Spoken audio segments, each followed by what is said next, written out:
नमस्कार, तारात्रा boys YouTube channel पर आप सभी का एक बार फिर से बहुत बहुत स्वागत है। और आप हमारे यूट्यूब चैनल पर नए हैं तो सब्सक्राइब जरूर करें। यूपी विधानसभा चुनाव को लेकर आज अंतिम सबसे बड़ा माह ओपिनियन पोल जारी कर दिया है जी न्यूज़ ने।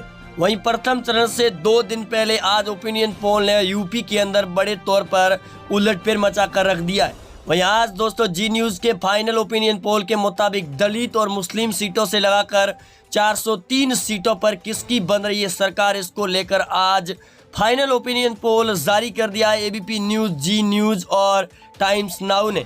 वहीं दोस्तों इस वीडियो के अंदर 403 सीटों पर आज बात करने वाले हैं यूपी पूर्वांचल के बारे में भी। और आप वीडियो पर नए हैं तो सब्सक्राइब जरूर करें और वीडियो के नीचे कमेंट जरूर करें कि आप कौन से विधानसभा क्षेत्र से हमारे वीडियो को देख रहे हैं। इस बार यूपी में किसकी सरकार बनने जा रही है, क्या सत्ता में फिर से योगी सरकार लौट रही है या फिर अखिलेश यादव का जादू चलता हुआ नजर आ रहा है। लेकिन जो ओपिनियन पोल सामने आ रही है उसके अंदर इस बार कड़ी टक्कर देखने को मिल रही है समाजवादी पार्टी और बीजेपी के बीच में। अखिलेश यादव के परिवार से कई बड़े नेता छोड़कर बीजेपी में शामिल हो रहे हैं, तो वहीं दूसरी ओर बीजेपी को छोड़कर समाजवादी को भी ज्वाइन कर रहे हैं। वहीं अब चलते हैं, सबसे पहले बात करते हैं यूपी के अंदर दोस्तों वाराणसी की 8 सीटें, जो 8 की 8 बीजेपी पार्टी को दी जा रही है फाइनल सर्वे के मुताबिक। आगे दोस्तों बात करते हैं सीतापुर की 9 सीटें यूपी में, जिसमें 8 बीजेपी को, 1 सीट समाजवादी पार्टी को दी जा रही है।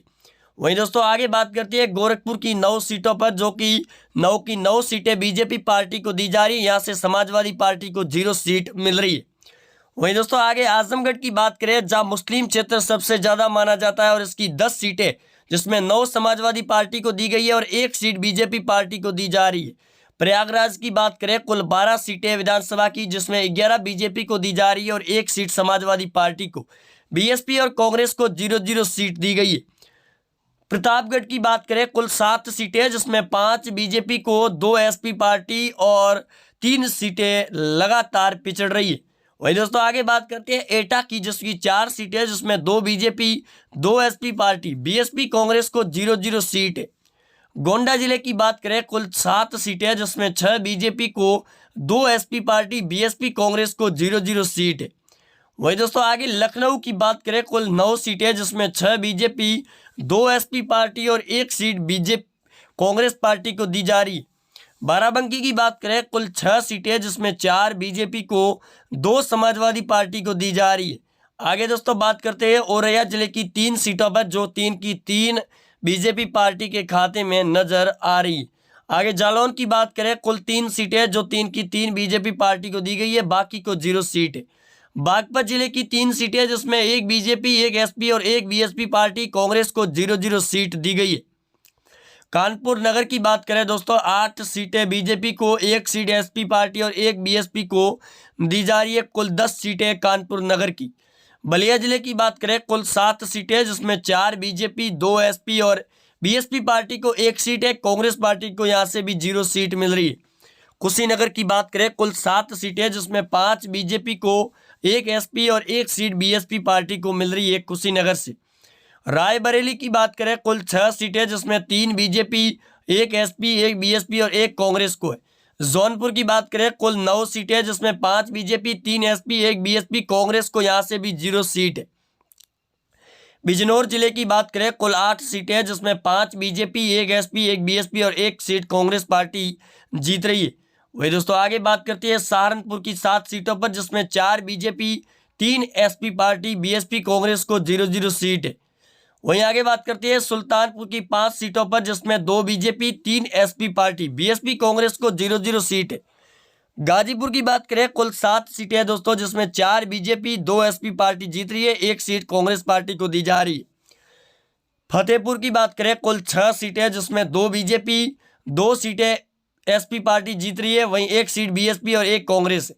मुरादाबाद की बात करें, कुल 6 सीटें, जिसमें 2 बीजेपी, 2 एसपी, बीएसपी को 1, कांग्रेस पार्टी को भी 1 सीट मिल रही है।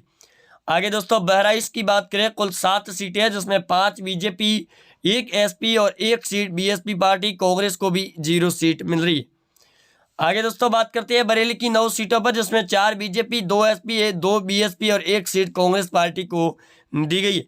आगे चंबल की बात करें, कुल 4 सीटें हैं, जिसमें से 1 BJP, 3 SP party, BSP Congress को 0-0 सीट दी गई है। आगे अयोध्या की बात करें, कुल 5 सीटें, जिसमें 5 की 5 बीजेपी पार्टी जीत रही है और योगी और अखिलेश यादव के बीच में कड़ी टक्कर है। हरदोई की बात करें, कुल 8 सीटें, जिसमें 5 बीजेपी, 2 एसपी, 1 बीएसपी कांग्रेस को 0-0 सीट मिल रही है। आगे दोस्तों बात करते हैं उन्नाव की 2 सीटों पर, जिसमें 2 की 2 बीजेपी पार्टी को मिलती हुई नजर आ रही है। आगे लखीमपुर की बात करें, कुल 8 सीटें, जिसमें 5 बीजेपी, 2 एसपी, वहीं 1 सीट कांग्रेस पार्टी को लखीमपुर की 8 सीटों में मिलती हुई नजर आ रही है और प्रियंका गांधी काफी ज्यादा नजर भी आ रही है। मेरठ की बात करें, कुल 7 सीटें, जिसमें 5 बीजेपी, 1 एसपी और 1 सीट बीएसपी कांग्रेस को 0-0 सीट मिल रही है। आगे दोस्तों बात करते हैं अम्बेडकर की 5 सीटों पर, जिसमें 3 बीजेपी, 2 सीटें एसपी पार्टी, बीएसपी कांग्रेस को 0-0 सीट दी गई। अमरोहा जिले की बात करें, कुल 4 सीटें, जिसमें 1 बीजेपी, 1 एसपी, 1 बीएसपी और 1 सीट कांग्रेस पार्टी के खाते में नजर आ रही है। आगे दोस्तों गाजियाबाद की बात करें, कुल 5 सीटें, जिसमें 3 बीजेपी, 1 बीएसपी और 1 सीट कांग्रेस पार्टी जीत रही है। बदायूं जिले की बात करें, कुल 6 सीटें, जिसमें 2 बीजेपी, 2 एसपी, बीएसपी को 1, कांग्रेस पार्टी को भी 1 सीट मिल रही है। आगे फिरोजाबाद की बात करें, कुल 5 सीटें दोस्तों, जिसमें 1 बीजेपी को, 2 एसपी, 2 बीएसपी और कांग्रेस को यहाँ से भी 0 सीट मिल रही है। वहीं आगरा जिले की बात करें, कुल 9 सीटें, जिसमें 5 बीजेपी, 3 एसपी, 1 बीएसपी और 2 सीटें कांग्रेस पार्टी के खाते में जा रही है। आगे दोस्तों बात करते हैं आगरा के बाद में अगर बात करें यूपी में मुजफ्फरनगर की 6 सीटों पर, जिसमें 1 बीजेपी, 3 एसपी, 1 सीट बीएसपी और 2 कांग्रेस पार्टी जीत रही है। आगे शाहजहांपुर की बात करें, कुल 6 सीटें, जिसमें 2 बीजेपी, 3 एसपी, 1 बीएसपी और कांग्रेस को यहाँ से भी 0 सीट मिल रही है। आगे दोस्तों बात करते हैं शाहजहांपुर के बाद में देवरिया की 7 सीटों पर, जिसमें 4 बीजेपी, 2 एसपी, बीएसपी को 0, कांग्रेस पार्टी 1 सीट जीत रही है। वही दोस्तों आगे बात करते हैं हमीरपुर की 2 सीटें हैं, जो 2 की 2 बीजेपी पार्टी को जा रही है। वहीं देवरिया हमीरपुर के बाद में अगर दोस्तों बात करते हैं बागपत जिले की 3 सीटों पर, जिसमें 1 बीजेपी, 1 एसपी, बीएसपी को 1, कांग्रेस पार्टी को 0 सीट दी गई है। महोबा की बात करें, कुल 2 सीटें, जिसमें 2 की 2 बीजेपी पार्टी जीत रही है, एसपी, बीजेपी, कांग्रेस पार्टी को 0-0 सीट है।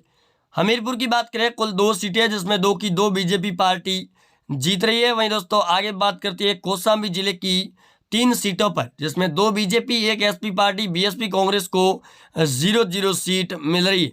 वही दोस्तों आगे बात करते हैं औरैया जिले की 3 सीटों पर, जिसमें 1 बीजेपी, 1 एसपी, 1 बीएसपी, कांग्रेस को 0-0 सीट मिल रही है। वही दोस्तों औरैया के बाद में यूपी के अंदर अगर बात करते हैं अमेठी की 4 सीटों पर, जिसमें 3 बीजेपी, 1 एसपी, बीएसपी कांग्रेस को 0-0 सीट मिल रही है।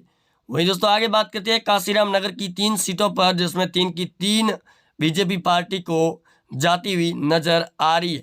वही इसके बाद में अगर दोस्तों बात करते हैं चंदौली की 4 सीटें हैं, जिसमें 2 BJP, 2 SP party, BSP Congress को 0-0 सीट मिल रही।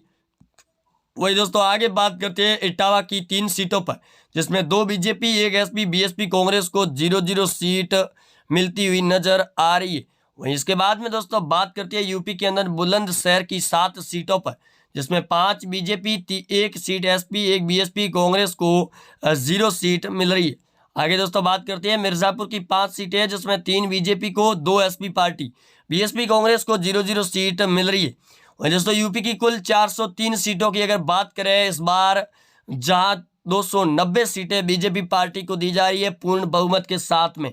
फाइनल जी न्यूज और एबीपी न्यूज के ओपिनियन पोल के मुताबिक 100 सीटें अखिलेश यादव की समाजवादी पार्टी को मिल रही है, 8 सीटें कांग्रेस पार्टी जीत रही है और 4 सीटें कांग्रेस को, बहुजन समाज पार्टी को भी 8 सीटें मिलती हुई नजर आ रही है इस बार यूपी के विधानसभा चुनाव 2022 के महासंग्राम में। आज दोस्तों अब सिर्फ यूपी के अंदर 2 दिन बचे हैं चुनाव को लेकर और चुनावी माहौल काफ़ी ज़्यादा तेज़ी से बढ़ता हुआ नजर आ रहा है, जिसके चलते इस बार यूपी विधानसभा चुनाव के अंदर पूरे देश की निगाह टिकी हुई है कि इस बार फिर से सत्ता में योगी सरकार लौटेगी या अखिलेश यादव का जादू चलेगा, क्योंकि मायावती और कांग्रेस पहले से ही इस बैटिंग पावर प्ले के अंदर से दूर हो चुकी है और उनका हिट विकेट भी गिर चुका है। वहीं अब इस बार कांग्रेस के बीच में कोई मतभेद नहीं है। यहाँ तक इस बार समाजवादी पार्टी और बीजेपी के बीच में बड़ी बैटिंग देखने को मिलेगी। 2022 के विधानसभा चुनाव के 7 चरणों में प्रथम चरण के चुनाव 10 फरवरी से प्रारंभ हो जाएंगे। मिलते हैं दोस्तों नए ओपिनियन पोल में, तब तक के लिए जय हिंद, वंदे मातरम।